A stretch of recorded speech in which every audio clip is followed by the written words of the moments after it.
বিশ্ব সেবা সংঘের প্রতিষ্ঠাতা শ্রী সমীরেশ্বর মুখ্যচারী বাংলাদেশের সনাতন হিন্দু সম্প্রদায়ের ওপর অত্যাচার ও মন্দিরের ক্ষতি, বাংলাদেশের ক্ষুদ্র বা সংখ্যালঘু হিন্দু সম্প্রদায়ের ওপর অত্যাচারের প্রতিবাদে কলকাতা পশ্চিমবঙ্গের রাজ্যপালের কাছে একটি স্মারকলিপি পেশ করল রবিবার।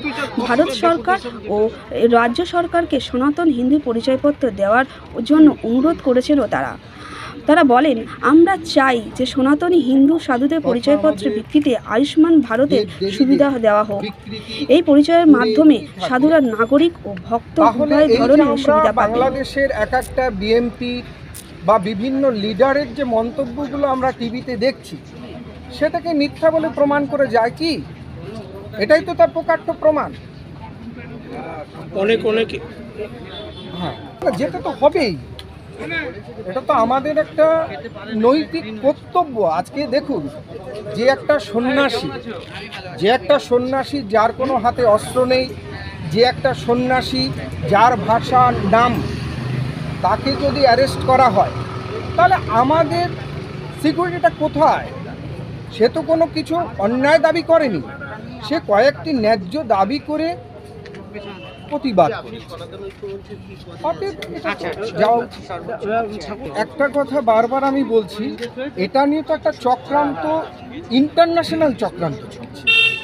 আজকে এই যে সাধুদের একটা কার্ড আমরা বলছি, কেন সাধুদের কার্ডের কথা বলার পিছনে একটা কারণ আছে।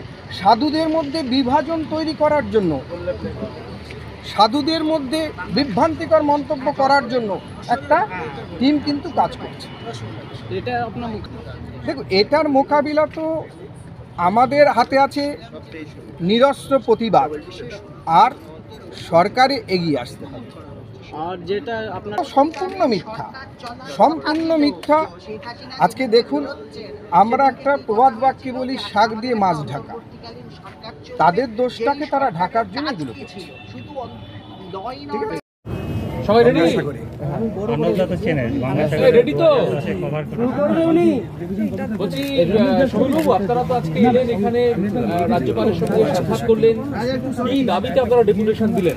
আসল কথা, বাংলাদেশের যেভাবে হিন্দু হত্যা হচ্ছে, সংখ্যালঘু হত্যা হচ্ছে, তথা আমাদের দেব দেবীদের বিকৃতি করে ভেঙে ফেলা হচ্ছে, এ প্রতিবাদ করে আমরা কালকেও দেখেছি যে হিন্দু একটি মহিলাকে যেভাবে অত্যাচার করে, এমনকি তাকে বিষ খাইয়ে মারা হয়েছে। এর প্রতিবাদে আমরা এখানে ডেপুটেশন দিলাম।